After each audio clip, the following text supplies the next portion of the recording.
Magandang umaga! Kumusta po? Narito po ulit ang update natin para sa lagay ng ating panahon. Ngayong umaga po ng May 5, 2026. Sa ngayon po ay nananatili pa rin na easterlies ang hangin na umiihip po dito sa ating bansa. At sa silangan po ng ating bansa, base po sa datos ng Joint Typhoon Warning Center, ay may dalawa na LPA na tinawag po nila ito na Invest 92W at 93W at nasa layo po ng 1,110 km east ng Mindanao at 2,620 km east ng Mindanao.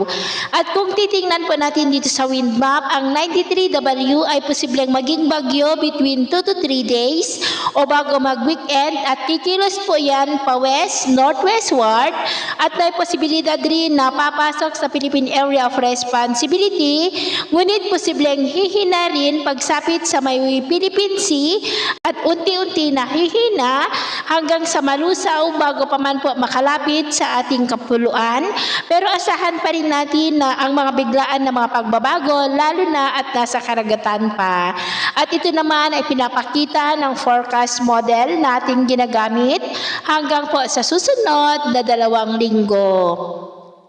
At sa lagay ng ating panahon, ngayong madaling araw ay maayos ang panahon sa malaking bahagi ng bansa pero may tsansa pa rin ng mga isolated rains sa ilang bahagi ng Infanta, Polillo Island, Oriental Mindoro, Catanduanes, Eastern Samar, Palawan, Basilan at Zamboanga. At mamaya ay sisikat ang araw sa malaking bahagi ng bansa, mainit at maalinsangan ang panahon pero may tsansa pa rin ng cloudy skies with isolated rains sa ilang bahagi ng Oriental Mindoro, Southern Palawan, Catanduanes at Eastern Samar.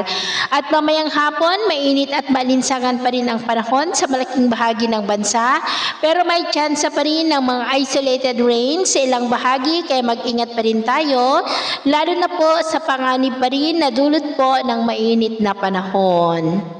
At sa atin naman pong mga baybayin, wala po tayong nakataas na namang gale warning signals pero iba yung pag-iingat lamang po kung papalaot tayo para po mas makaiwas sa mga sakunang pangkaragatan.